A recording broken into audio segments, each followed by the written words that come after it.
Welcome to మన TV. నా పేరు రేవతి. ముందుగా హెడ్లైన్స్. పాకిస్తాన్లో వరద బీభత్సం. దాదాపు 343 మంది చిన్నారులతో సహా సుమారు 937 మంది మృతి.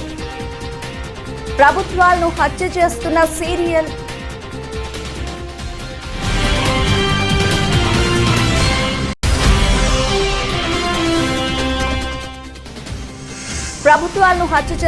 సీరియల్ కిల్లర్ బీజేపీ తమ ప్రభుత్వాన్ని కూడా కూల్చేందుకు యత్నించారన్న కేజ్రీవాల్.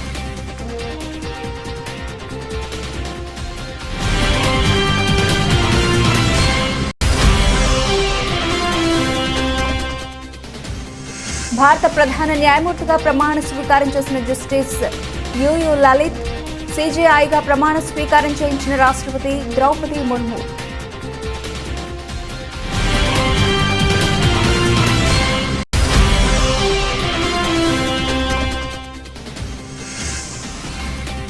సీఎం జగన్ విశాఖ పర్యటన. పార్లే ఫర్ ది ఓషన్ సంస్థతో ఏపీ సర్కార్ ఒప్పందం.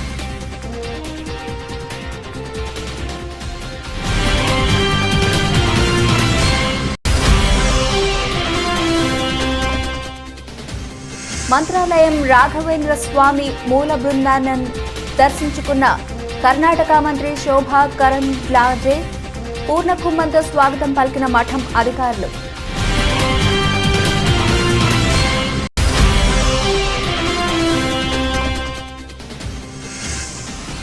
ఈ వారాన్ని స్వల్ప లాభాలతో ముగించిన మార్కెట్లు. 36 పాయింట్ల లాభపడ్డ నిఫ్టీ.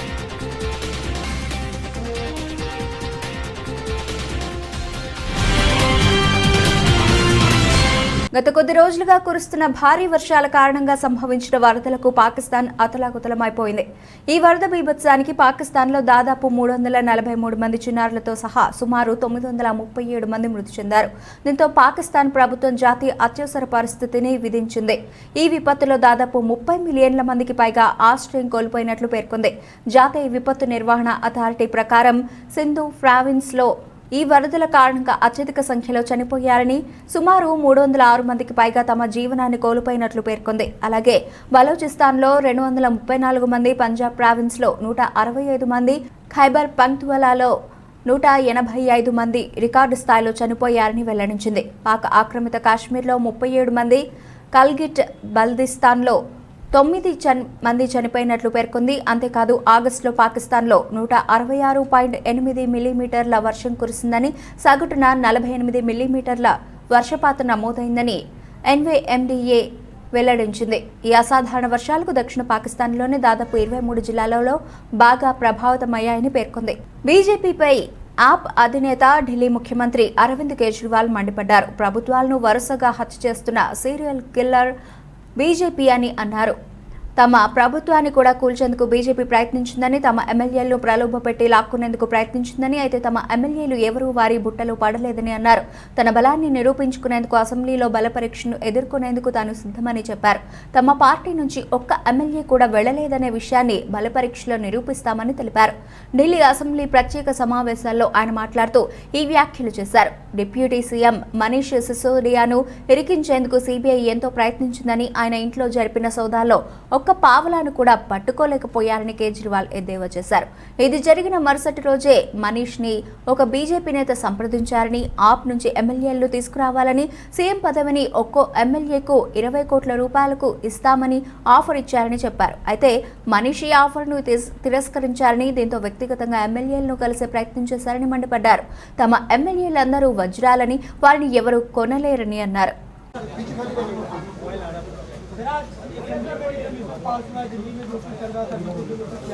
दिल्ली सरकार ने पिछले 7 साल में ऐतिहासिक काम किया है। स्कूलों के क्षेत्र में, अस्पताल के क्षेत्र में, बिजली के क्षेत्र में, और जो काम दिल्ली सरकार ने किया है उसकी चर्चा पूरी दुनिया के अंदर हो रही है। पूरी दुनिया में बड़े बड़े नेता दुनिया के दिल्ली आके देख रहे हैं। दुनिया भर के अखबारों में उसकी चर्चा हो रही है। ये पूरे देश के लिए 130 करोड़ भारतवासियों के लिए गौरव की बात है, बहुत गर्व की बात है। सबका सीना चौड़ा हो जाता है जब देखते हैं कि न्यूयॉर्क टाइम्स के अंदर इतना शानदार आर्टिकल छपा, इस फलाने अखबार में इतना शानदार आर्टिकल छपा।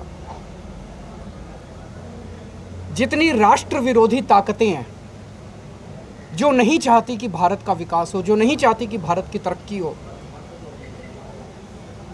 वो सारी ताकतें अब इसे रोकना चाहती हैं। अभी तक छोटे मोटे तरीके से, जैसे मुझे सिंगापुर बुलाया, इन्होंने जाने नहीं दिया, लेकिन अब ये कह रहे हैं यार दिल्ली सरकार ख़त्म करो। अब ऐसी सारी राष्ट्र विरोधी ताकतें इकट्ठी हो गई हैं हमारे खिलाफ, दिल्ली की आम आदमी पार्टी की सरकार के खिलाफ। సుప్రీంకోర్టు 49వ ప్రధాన న్యాయమూర్తిగా ఉదయ్ ఉమేష్ లలిత్ నేడు ప్రమాణ స్వీకారం చేశారు. భారత రాష్ట్రపతి ద్రౌపది ముర్ము జస్టిస్ యుయు లలిత్ చేత ప్రమాణం చేయించారు. ఈ కార్యక్రమానికి ప్రధాని మోదీ, కేంద్ర హోంమంత్రి అమిత్ షాతో పాటు కేంద్రంలోని పెద్దలు, సుప్రీంకోర్టు మాజీ ప్రధాన న్యాయమూర్తి జస్టిస్ ఎన్వి రమణ, ప్రస్తుత జడ్జీలు హాజరయ్యారు. సిజేఐ యుయు లలిత్ 1957 నవంబర్ 9న మహారాష్ట్రలోని షోలాపూర్లో జన్మించారు. ఆయన వయసు 64 సంవత్సరాలు. 2014 ఆగస్టు 13న ఆయన సుప్రీంకోర్టు జడ్జిగా నియమితులయ్యారు. న్యాయవాది నుంచి సుప్రీంకోర్టు జడ్జిగా నేరుగా నియమితులైన అతి కొద్ది మందిలో ఆయన ఒకరు. మరోవైపు సుప్రీంకోర్టు ప్రధాన న్యాయమూర్తిగా జస్టిస్ యుయు లలిత్ అతి కొద్ది కాలం మాత్రమే బాధ్యతలను నిర్వహించనున్నారు. కేవలం 74 రోజుల్లోనే ఆయన పదవీ కాలం ముగియనుంది.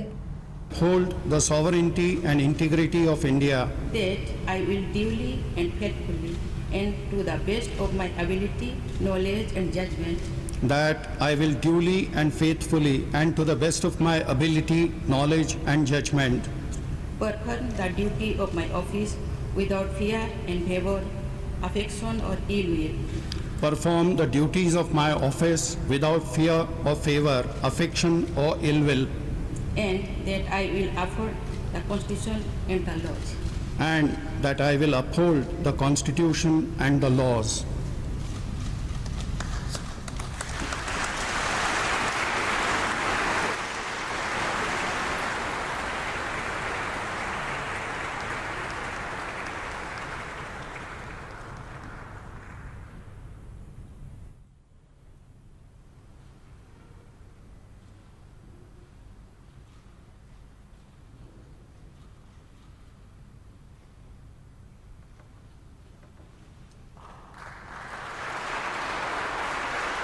రాష్ట్ర వ్యాప్తంగా ఇకపై ప్లాస్టిక్ బ్యానర్లను నిషేధిస్తున్నట్లు ముఖ్యమంత్రి వైఎస్ జగన్మోహన్ రెడ్డి ప్రకటించారు. అందరూ క్లాత్ బ్యానర్లు మాత్రమే ఉపయోగించాలని స్పష్టం చేశారు. 2027 నాటికి ప్లాస్టిక్ రహిత ఆంధ్రప్రదేశ్గా తీర్చిదిద్దే లక్ష్యంతో అడుగులు వేద్దామని ప్రజలకు పిలుపునిచ్చారు. ఆ దిశగా ప్రజలందరినీ భాగస్వాములను చేసి అవగాహన పెంపొందించాలని అధికార యంత్రాంగానికి సూచించారు. ప్లాస్టిక్ వ్యర్థాలను సేకరించి రీసైక్లింగ్, అలాగే అప్ సైక్లింగ్తో సాగర తీర ప్రాంతాల పరిరక్షణ కోసం నిర్విరామంగా కృషి చేస్తున్న అమెరికాకు చెందిన స్వచ్ఛంద సంస్థ పార్లే ఫర్ ది ఓషన్స్తో అవగాహన ఒప్పందం సందర్భంగా శుక్రవారం విశాఖలో సీఎం జగన్ ఈ మేరకు ప్రకటన చేశారు. ప్రపంచంలోనే తొలిసారిగా ప్లాస్టిక్ నియంత్రణ కోసం ఒప్పందం చేసుకున్నామని, తద్వారా విశాఖలో పార్లే ఫ్యూచర్ ఇన్స్టిట్యూట్ ఏర్పాటు కానుందని తెలిపారు. 3 దశల్లో రాష్ట్రంలో 16,000 కోట్ల రూపాయల పెట్టుబడులతో 20,000 మందికి ఉపాధి కల్పించేలా Parle super hub, recycling, upcycling యూనిట్లు ఏర్పాటవుతాయని చెప్పారు. యువత నైపుణ్యాలకు పదును పెట్టేలా ప్రపంచంలోనే తొలిసారిగా 1.62 లక్షల మందికి మైక్రోసాఫ్ట్ ద్వారా సాఫ్ట్ స్కిల్స్ లో ఉచిత శిక్షణ కార్యక్రమానికి రాష్ట్ర ప్రభుత్వం శ్రీకారం చుట్టిన నేపథ్యంలో తొలి విడతలో 35,980 మందికి శిక్షణ పూర్తయింది. ఈ నేపథ్యంలో విశాఖలో సీఎం జగన్ చేతుల మీదుగా సర్టిఫికెట్ల ప్రదానం జరిగింది. ఈరోజు మనం పీల్చుకుంటా ఉన్న గాలి, ఈ గాలిలో 70% ఆక్సిజన్ ఎక్కడి నుంచి వస్తూ ఉంది అని అంటే అది సముద్రంలో ఉన్న ప్లాంట్స్ నుంచే వస్తూ ఉంది అన్నది ఒక గొప్ప సత్యం. ఈరోజు భూమి మీద ఉన్న మొత్తం చెట్లన్నీ కలిపి కూడా ఇచ్చేది ఎంత ఆక్సిజన్ అని అంటే కేవలం 30% మాత్రమే ఆక్సిజన్ ఇస్తూ ఉంటే 70% ఆక్సిజన్ సముద్రంలో ఉన్న చెట్లలో నుంచి, సముద్రంలో ఉన్న ప్లాంట్స్ నుంచి వస్తూ ఉందన్నది మర్చిపోకూడని సత్యం. మన సముద్ర తీరాలు చూస్తే, మన సముద్రాలే చూస్తే ఎక్కడ చూసినా కూడా ప్లాస్టిక్ కనిపిస్తూ ఉంది. సముద్రం లోపల కూడా కనిపిస్తూ ఉంది. ప్లాస్టిక్ డెబ్రీస్ అంతా కూడా ఎక్కడ పడితే అక్కడ సముద్రంలోకి వదిలేయడం జరుగుతూ ఉంది. సముద్రం అంతా కూడా, సముద్రం గర్భంలో కూడా ప్లాస్టిక్ కనిపిస్తూ ఉన్న పరిస్థితిలోకి ఈరోజు రాష్ట్రం ఉంది. ముఖ్యమంత్రి వైఎస్ జగన్మోహన్ రెడ్డి మరోసారి మానవత్వం చాటుకున్నారు. విశాఖ పర్యటనలో భాగంగా గురువారం నగరానికి వచ్చిన ఆయన సిరిపురం ఏయూ కాన్వకేషన్ హాల్లో జరిగిన మైక్రోసాఫ్ట్ సర్టిఫికేషన్ ప్రధానోత్సవంలో పాల్గొన్నారు. అక్కడి నుంచి మధ్యాహ్నం 1:10 విమానాశ్రయానికి బయలుదేరారు. కాన్వాయ్ సిరిపురం జంక్షన్ దాటుతూ ఉండగా ముగ్గురు అక్క చెల్లెళ్లు చంటి పిల్లలతో ముందుకు వచ్చి జగనన్న జగనన్న అంటూ బిగ్గరగా అరిచారు. వెంటనే సీఎం జగన్ తన కాన్వాయ్ ని ఆపి బయటకు దిగి వారిని రమ్మని పిలిచారు. వారంతా సీఎం వద్దకు చేరుకున్నారు. తన పేరు ధర్మాల త్రివేణి అని తన భర్త అప్పలరెడ్డిని నెలన్నర క్రితం పెదవాల్తేరులో 500 రూపాయల కోసం చంపేశారని పెద్ద దిక్కు కోల్పోయామన్నారు. పిల్లలతో కుటుంబ పోషణ కష్టమవుతోందని ఏదైనా ఉద్యోగం ఇచ్చి ఆదుకోవాలని కోరుతూ వినతి పత్రం ఇచ్చారు. సీఎం దానిని తీసుకొని తప్పనిసరిగా న్యాయం చేస్తామని హామీ ఇచ్చారు. ముఖ్యమంత్రి తమ విన్నపాన్ని సానుకూలంగా విన్నారంటూ వారు ఉద్వేగానికి లోనయ్యారు.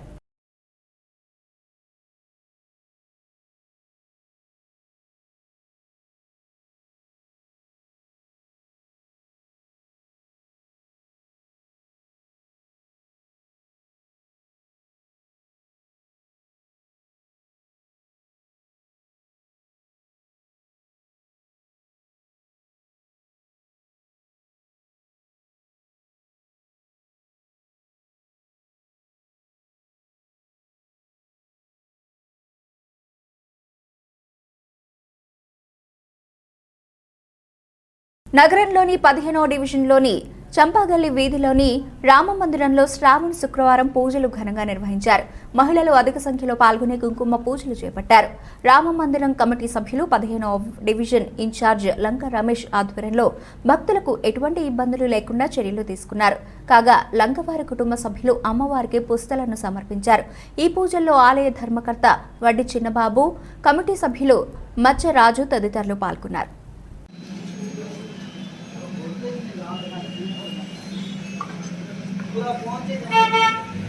नमस्ते ओम ऐं ह्रीं श्रीं सर्वतंत्रार्थ स्वरूपिण्ये नमस्ते ओम ऐं ह्रीं श्रीं मनोहरण्ये नमस्ते ओम ऐं ह्रीं श्रीं महेश्वरण्ये नमस्ते ओम ऐं ह्रीं श्रीं महादेव्ये नमस्ते ओम ऐं ह्रीं श्रीं महालक्ष्मीन्ये नमस्ते ओम ऐं ह्रीं गुणप्रियाय नमस्ते ओम ऐं ह्रीं श्रीं महारूपिण्ये नमस्ते ओम अरण्ये नमस्ते ओम ऐं ह्रीं श्रीं महाबुद्धिये नमस्ते ओम ऐं ह्रीं श्रीं महासिद्धिये नमस्ते ओम ऐं ह्रीं श्रीं महायोगेश्वरिण्ये नमस्ते ओम ऐं ह्रीं श्रीं महातपस्विन्ये नमस्ते ओम ऐं ह्रीं श्रीं महायागक्रम ఐదో శుక్రవారం ఈరోజు 5వ శ్రావణ శుక్రవారం సందర్భంగా కుంకుమ పూజ చేయడానికి రామమందిర కమిటీ చంపావళి రామమందిర కమిటీ వారు నిర్వహించడం జరిగింది. దీనికి భారీ ఎత్తున మహిళలు వచ్చి కుంకుమ పూజలో పాల్గొన్నారు. అలాగే లంకవారి కుటుంబం గారు అమ్మవారికి బంగారం పుస్తలు సమర్పించుకున్నారు. దీనికి కమిటీ వారందరూ కలిపి సహకరిస్తూ చేస్తున్నారు. అదే వీళ్ళు 10 మంది గారు 10 మంది సహకారంతో ఈ కార్యక్రమం నిర్వహించడం జరిగింది. శ్రావణ శుక్రవారం 5వ శుక్రవారం నాడు అమ్మవారి కుంకుమ పూజలు చేసి అమ్మవారి ఆశీస్సులు అందరూ పొందాలని వీధి కమిటీ సభ్యులందరూ రామమందిర కమిటీ సభ్యులందరూ నిర్ణయించాం. భారీ ఎత్తున మహిళలు అందరూ పాల్గొన్నారు. ఈ కుంకుమ పూజ బాగా జరిగి అమ్మవారి ఆశీస్సులు అందరికీ ఉండాలని కోరుతున్నాం. హోటల్ మేనేజ్మెంట్ బిల్లులో ఎటువంటి సర్వీస్ ఛార్జ్ వేయకూడదు అని జాయింట్ కలెక్టర్ ఎం విజయ సునీత అన్నారు. శుక్రవారం కలెక్టరేట్ సమావేశ మందిరంలో వినియోగదారుల సమస్యల పరిష్కారం, హక్కుల పరిరక్షణ, సర్వీస్ ఛార్జ్ అను పలు అంశాలపై సమీక్ష సమావేశం నిర్వహించారు. సర్వీస్ ఛార్జ్ ఎక్కువ మొత్తంలో వసూలు చేస్తున్నారని, ఏసీ, నాన్ ఏసీ వ్యత్యాసం చూపిస్తూ బిల్లులు ఇవ్వడం జరుగుతుందని అన్నారు. స్వచ్ఛందంగా సర్వీస్కు అందజేసేది సర్వీస్ ఛార్జ్ పై ప్రజలకు అవగాహన కల్పించాల్సిన అవసరం అన్నారు. సర్వీస్ ఛార్జ్ రూపంలో ఎటువంటి వసూళ్లు చేయకుండా ఉండేలా హోటల్ యాజమాన్యానికి సమాచారం అందజేయాలని డిఎస్ఓకి సూచించారు. సర్వీస్ ఛార్జ్ వసూలుకు సంబంధించిన డాటా కలెక్ట్ చేయాలన్నారు. అంటే నవంబర్ 25 వరకు ఢిల్లీ హైకోర్టు స్టే ఇచ్చింది. అసలు సర్వీస్ ఛార్జ్ వేయకూడదు అనే 2 కండిషన్లు అయితే ఈ మనకి ఢిల్లీ హైకోర్టు జస్టిస్ శర్మ గారు ఇది ఇంపోజ్ చేశారు. కాబట్టి నవంబర్ 25 అంటే 2022 నవంబర్ 25 వరకు వీటిని బ్యాన్ చేశారు.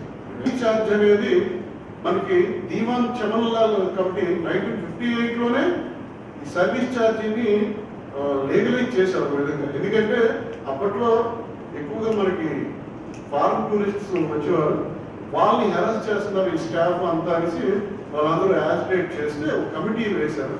ఆ కమిటీలో క్లియర్గా చెప్పారు సర్వీస్ ఛార్జ్ అనేది వేయచ్చు, but with the consent of the customer అని చెప్పడం జరిగింది 1958లోనే.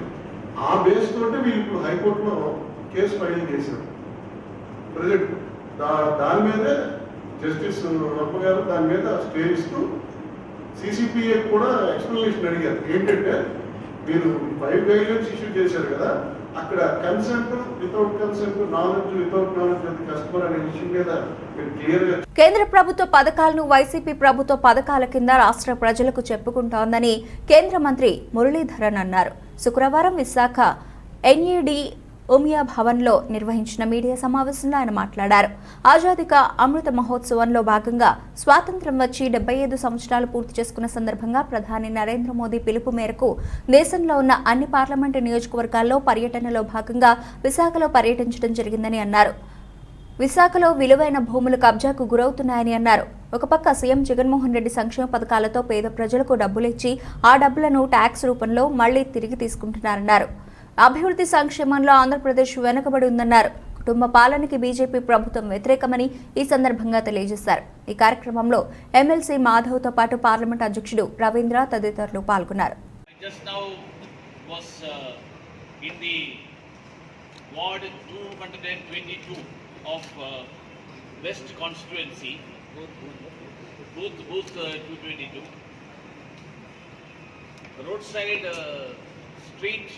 Vendors are there.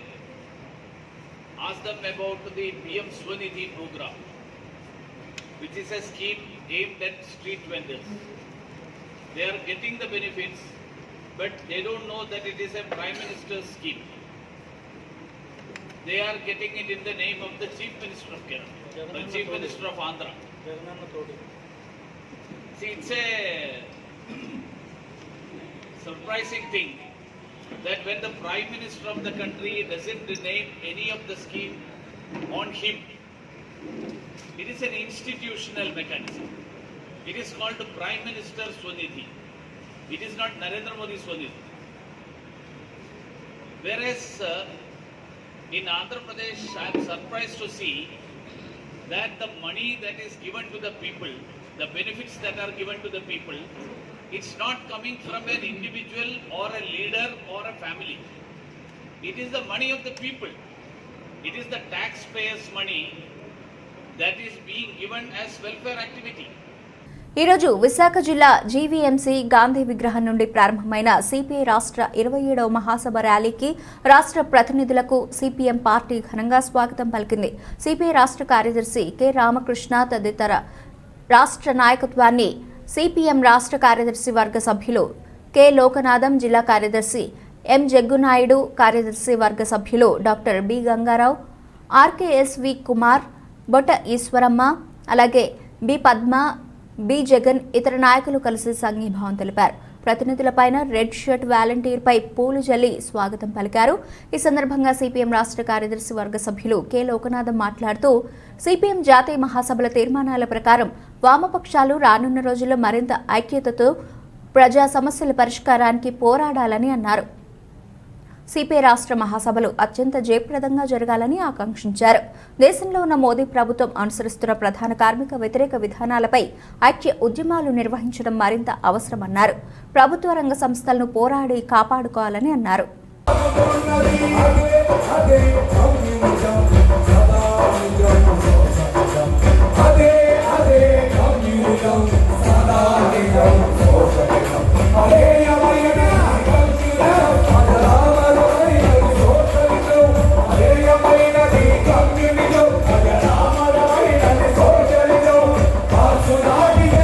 Mantralayam Raghavendra Swami మూల బృందాన్ని కర్ణాటక రాష్ట్ర వ్యవసాయ శాఖ మరియు సంక్షేమ శాఖ మంత్రి శోభా కరంద్లాజే దర్శించుకున్నారు. ఈ సందర్భంగా ఆమెకు రాఘవేంద్ర స్వామి మఠం అధికారులు మేళతాళాలు పూర్ణకుంభంతో స్వాగతం పలికారు. ముందుగా ఆమె గ్రామదేవత మంచాలమ్మ దేవిని దర్శించుకుని కుంకుమార్చన, మంగళహారతులు చేశారు. అనంతరం రాఘవేంద్ర స్వామి మూల బృందావనాన్ని దర్శించుకొని ప్రత్యేక పూజలో పాల్గొన్నారు. ఆమెకు మఠం పీఠాధిపతి శ్రీ సుబుధేంద్ర తీర్థులు పట్టుచీర, స్వామివారి శేషవస్త్రం, పరిమళ ప్రసాదం, ఫల మంత్రాక్షతలు ఇచ్చి ఆశీర్వదించారు. ఆమె వెంట బీజేపీ నాయకులు, మఠం అధికారులు ఉన్నారు.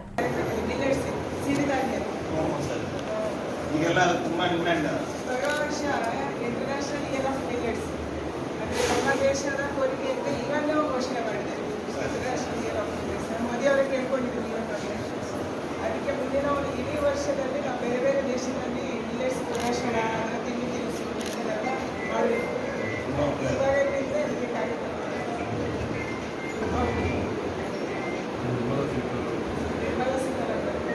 ಅದೇ ಈ ಕಾರ್ಯಕ್ರಮ ನೀತಿ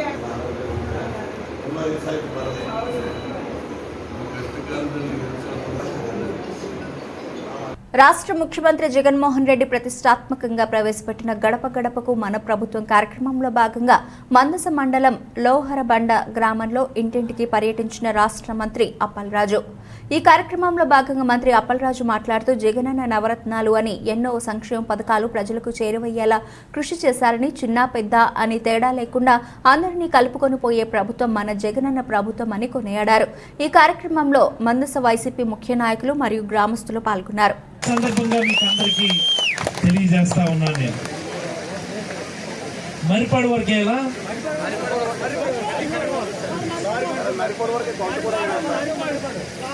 సరే మరి అలాగే మరొక 2 రోడ్లు అడిగారు. లోవర్ బంద్ నుంచి చిన్న లోవర్ బంద్ రోడ్డు ఒకటి, లోవర్ బంద్ నుంచి పితాల మీదుగా గడ్డూరు కనెక్టింగ్ రోడ్డు, వాటిని కూడా ఖచ్చితంగా మన హయాంలోనే మంజూరు చేస్తాం. ముందుగా మాత్రం కొత్తూరు రోడ్లు మాత్రం ఇమీడియట్గా మరిపాడు వరకు అయితే దాన్ని ఫినిష్ చేస్తానని చెప్పి కూడా ఈ సందర్భంగా మీకు అందరికీ గుర్తు చేస్తా ఉన్నాను. నేను ఇప్పటికే లోవర్ బంద్లో మండల పరిషత్ అప్పర్ ప్రైమరీ స్కూల్ నాడు నేడు కింద చాలా సుందరంగా మనం సుమారుగా 16 లక్షలు ఇచ్చినట్టున్నాం. దానికి 16 లక్షలతో దాన్ని బాగు చేశాం మనం. మరి అలాగే మీ హై స్కూల్కి ఎంత ఇచ్చామో తెలుసమ్మా? ఎంత ఇచ్చామో తెలుసా? ఇదిగో హెడ్ మాస్టర్ గారు వచ్చినారు, షాల్వా కూడా పట్టుకొని వచ్చినారు మీ హెచ్ఎం గారు. సుమారుగా 63 లక్షలతో మీ హై స్కూల్ ని బ్రహ్మాండంగా మనం బాగు చేసుకుంటా ఉన్నాం మనం. మరి అలాగనే ఇంకొక 2 ప్రైమరీ స్కూల్స్ ఉన్నాయి. లోవర్ బంద్ కొత్తూరుకు సంబంధించి అడిషనల్ క్లాస్ రూమ్ అడిగారు, బిల్డింగ్ బాగా పాడైపోయిందని, దాన్ని కూడా అలాగనే అక్కడ ఉన్నటువంటి మరొక ప్రైమరీ స్కూల్. నిస్వార్థ సేవకు, మానవత్వపు విలువలకు ప్రతిరూపంగా మదర్ తెరెసా నిలుస్తారని జిల్లా ఫారెస్ట్ అధికారి నరేంద్రన్ పేర్కొన్నారు. శ్రీకాకుళం నగరంలోని గాంధీ మందిరం స్వతంత్ర సమరయోధుల స్మృతి వనంలో కొలువుదీరిన మదర్ తెరెసా 112వ జయంతి సందర్భంగా శుక్రవారం జరిగిన కార్యక్రమంలో మదర్ తెరెసా విగ్రహానికి డిఎఫ్ఓ పూలమాలలు వేశారు. ఈ సందర్భంగా ఆయన మాట్లాడుతూ తన జీవితాన్ని అనాథలు, చిన్నారుల సేవకు అంకితమిచ్చిన మహనీయురాలు మదర్ తెరెసా అని కొనియాడారు. విదేశాల్లో జన్మించి భారతదేశంలో ఆపన్నుల సేవకు తప్పించిన మానవతా మూర్తిగా ఆమె పేరుగాంచారని డిఎఫ్ఓ తెలిపారు. ప్రేమ, దయ, సేవ మనిషి జీవన విధానంగా మలుచుకోవడమే నిజమైన నివాళి అని నరేంద్రన్ అన్నారు. స్ఫూర్తి మదర్ తెరీసా మేడం, సేవా స్ఫూర్తి మాత మదర్ తెరీసా మేడం. మోహన్ గారి చూడండి, మనందరూ వేయండి.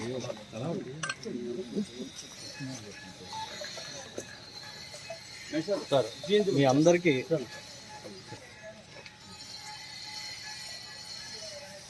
What is use of garland అన్నారు ఫస్ట్ అంటూ మనం వాళ్ళు చారిటీలు ఏం చేస్తున్నాయో, ఆర్ఫన్ చిల్డ్రన్కి మనం ఏం చేయగలం అని చెప్పండి. అంటే గార్లాండ్ ఎలాగే వేద్దాం, కానీ వాళ్ళకి కూడా మనం జీవనోపాధి కల్పించి చారిటీ ఇవ్వాలి కదా అన్న మాటని చాలా మేము స్ఫూర్తిగా ఈరోజు ఆయన మాట్లాడుతుంటే Saint mother Teresa and so దేవుడి దయలో, మన యాన్సెస్టర్స్ దయలో ఇక్కడ ఉన్న విగ్రహాలు మాత్రం కాదు, లీడర్స్ని గుర్తుపెట్టడానికి ఉన్న విగ్రహాలు, ఈచ్ ఆఫ్ దేర్ టీచింగ్స్ దయలో we are now living in a free democratic republic country where our flag is flying high proudly. దానికి మనం ఏదో ఒక విధంగా థ్యాంక్స్ చెప్పాలంటే కూడా the most simplest thing is selfless service. ఏదో at least weekly once 1 hour selfless service చేయాలని అనుకుంటే చాలండి, we can all go ahead in life. So Lions Club is doing a lot of service. దాన్ని చాలా థ్యాంక్స్ ఫస్ట్ ఆఫ్ ఆల్. మీరు service ఇంకా ముందుకు తీసుకెళ్ళడానికి మై కంగ్రాచులేషన్స్ అండ్ విషెస్. ఈ ప్రోగ్రామ్కి నన్ను పిలిపించినందుకు thank you. Whatever service is there, we are there to serve the people. Thank you. Thank you sir. Parameter అదే సార్, మేము పెట్టుకున్న పారామీటర్ 5 అంశాలు అన్నాను కదా sir. Sir rowdy hero Vijay Devarakonda ప్రధాన పాత్రలో నటించిన పాన్ ఇండియా చిత్రం లైగర్ భారీ అంచనాల మధ్య గురువారం విడుదలైన ఈ మూవీ నెగిటివ్ టాక్ తెచ్చుకుంది. దీంతో సినిమాపై భారీగా ట్రోల్స్ జరుగుతున్నాయి. ఈ క్రమంలో హీరో విజయ్ థియేటర్లో సినిమా చూసి బాధతో తిరిగి వెళుతున్న వీడియో వైరల్గా మారింది. ఇది చూసిన రౌడీ ఫ్యాన్స్ మనసు చివుక్కుమంది. ఈ సినిమా కోసం బాడీని మార్చుకునేందుకు ఎన్నో కసరత్తులు చేశావు, యాక్టింగ్ చించేశావు, సినిమాలో ఎక్కడా నీ జోష్ తగ్గలేదు, కానీ మంచి కథను సెలెక్ట్ చేసుకోవడంలోనే తడబడ్డావు అన్నా నువ్వు బాధపడకు. ఇప్పుడు నిన్ను విమర్శించిన నోళ్లే రేపు నీకు చప్పట్లు కొడతారు. మేము కాలర్ ఎగరేసేలా నీకు మంచి రోజులు వస్తాయి అంటూ నెటిజన్లు రకరకాలుగా కామెంట్లు చేస్తున్నారు.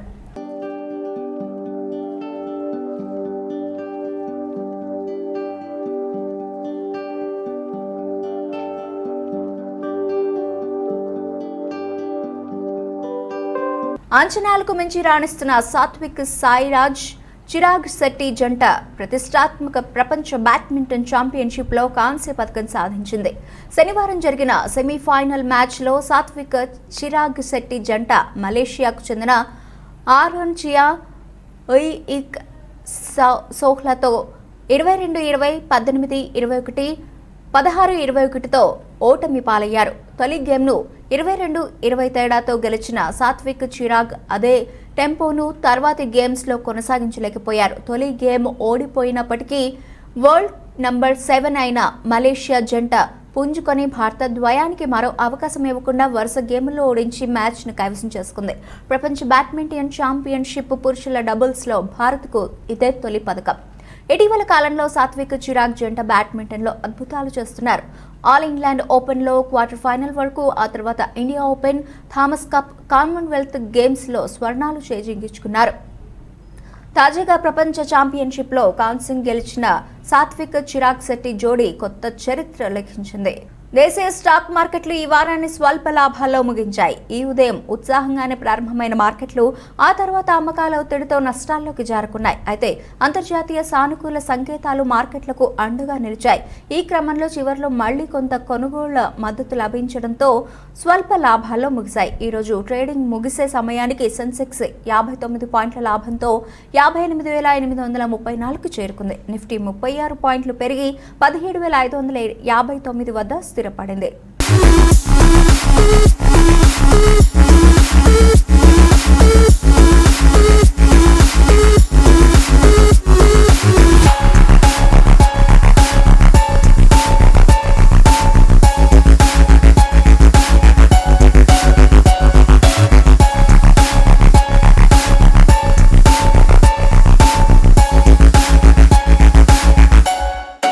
బులెటిన్ ముగించే ముందు హెడ్లైన్స్ మరోసారి.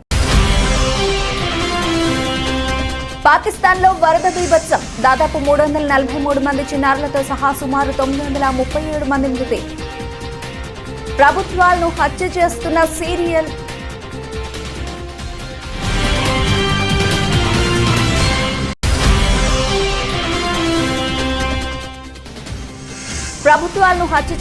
సీరియల్ కిల్లర్ బీజేపీ తమ ప్రభుత్వాన్ని కూడా కూల్చేందుకు యత్నించారన్న కేజ్రీవాల్.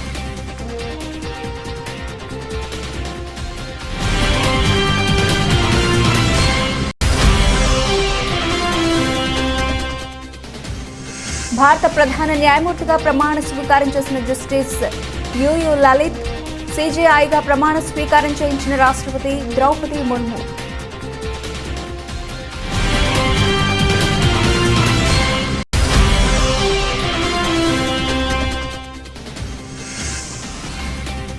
సీఎం జగన్ విశాఖ పర్యటన, పార్లీ ఫర్ ది ఓషన్ సంస్థతో ఏపీ సర్కార్ ఒప్పందం.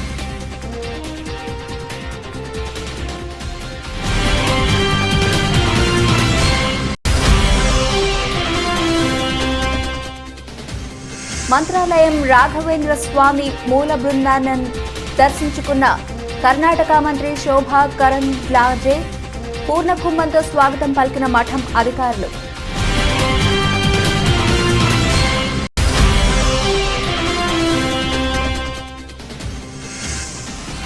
ఈ ఈ వారాన్ని స్వల్ప లాభాలతో ముగించిన మార్కెట్లు 36 పాయింట్ల లాభపడ్డ నిఫ్టీ.